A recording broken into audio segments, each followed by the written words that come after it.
Welcome to the Independent Rockstar Podcast.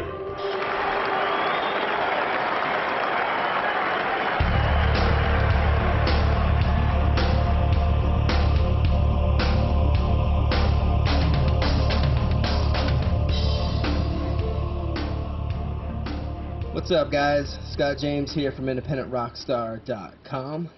Today what I want to talk to you about are 5 common mistakes that people make on their Myspace music pages.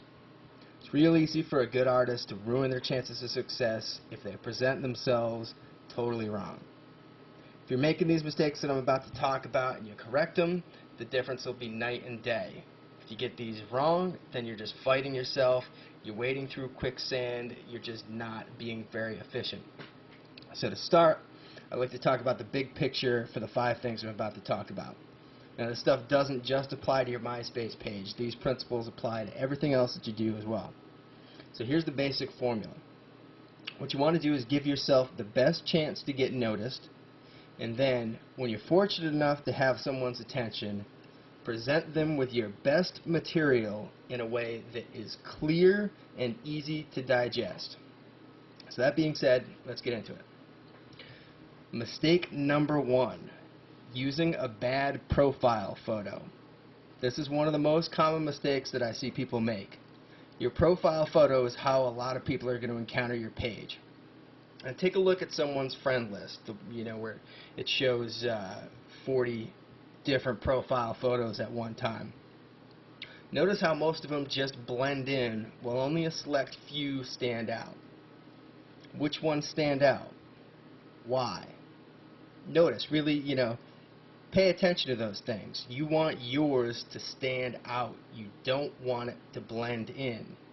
You'll notice if you look at enough of them, there are certain ones that make you want to click on it. You have to kind of see, like, okay, what's this profile about? For your target audience, you want them to feel kind of compelled to want to click on it, or at least you want to give yourself the best chance that you can that people are going to want to click on it. Wide shots of full bands tend to make for crappy profile pictures. I see a lot of people do this, and it might be a great picture. The problem is when you do that on MySpace, the people in the picture, they're going to look too small. You can't really see what's going on with it. It's not going to catch people's eye when you line it up in a group of 40 other profile pictures. People can't see anybody's face in there. It's just too small.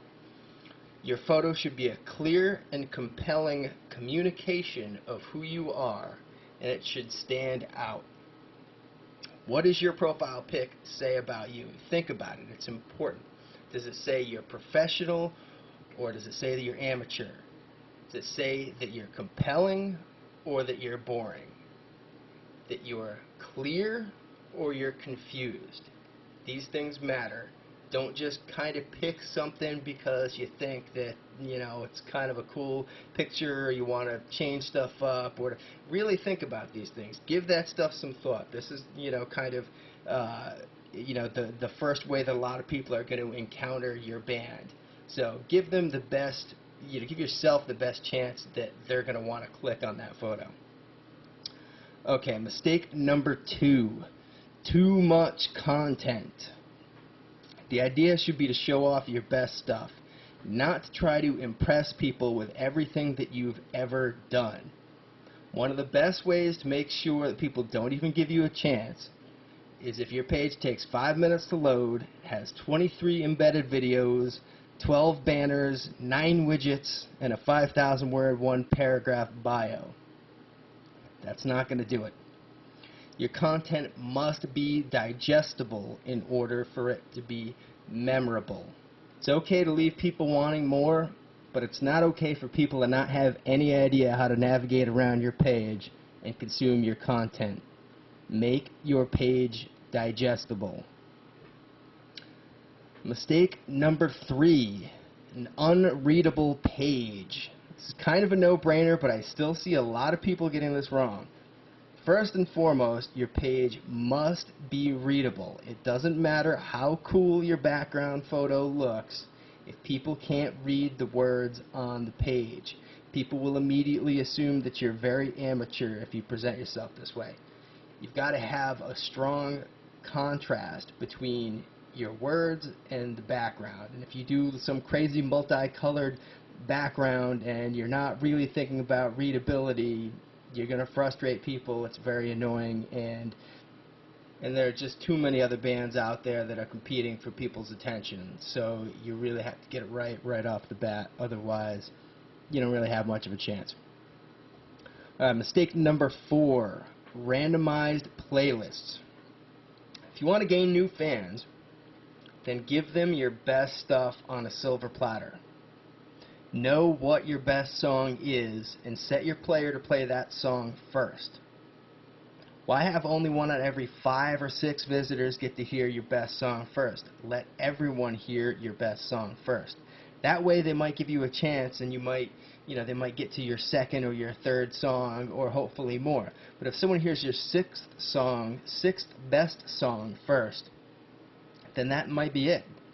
They may leave and they may never come back. So give yourself the best chance. Let them hear you at your best. Remember, the song that you've played 234 times live is still new to all of your future fans. If you want to change that song, write a better one, but give them your best song. Mistake number 5, listing too many influences. Now, if you're like me, you could probably write a list of influences a mile long, but just because you can doesn't mean you should. It's too much content. It's really difficult to interpret. People aren't really going to, if you put 140 different names of different bands and artists on your list of influences, it's not really going to have a lot of meaning for anyone. They're just going to gloss over it. It doesn't really mean that much. What I suggest you do is list maybe 5 or 10 influences that paint an interesting picture of you as an artist. It's kind of like its own little mini work of art. The way basically the artists that you choose are the colors with which you paint your sound. You kind of want to choose them carefully and just give people something that they can kind of make sense of, and some influences that they'll be able to hear in your music. Remember, be digestible. It's like serving someone a meal. You want to serve them a balanced plate with complementary tastes, not every piece of food that you can come up with. So that's it. Remember, you don't have a lot of time to make an impression.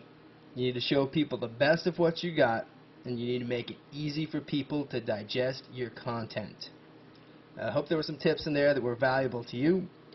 If you want more on this topic, you can go to independentrockstar.com and sign up for my newsletter to get my free ebook, Cutting Through the Noise, 10 Keys to a More Effective Myspace Music Page.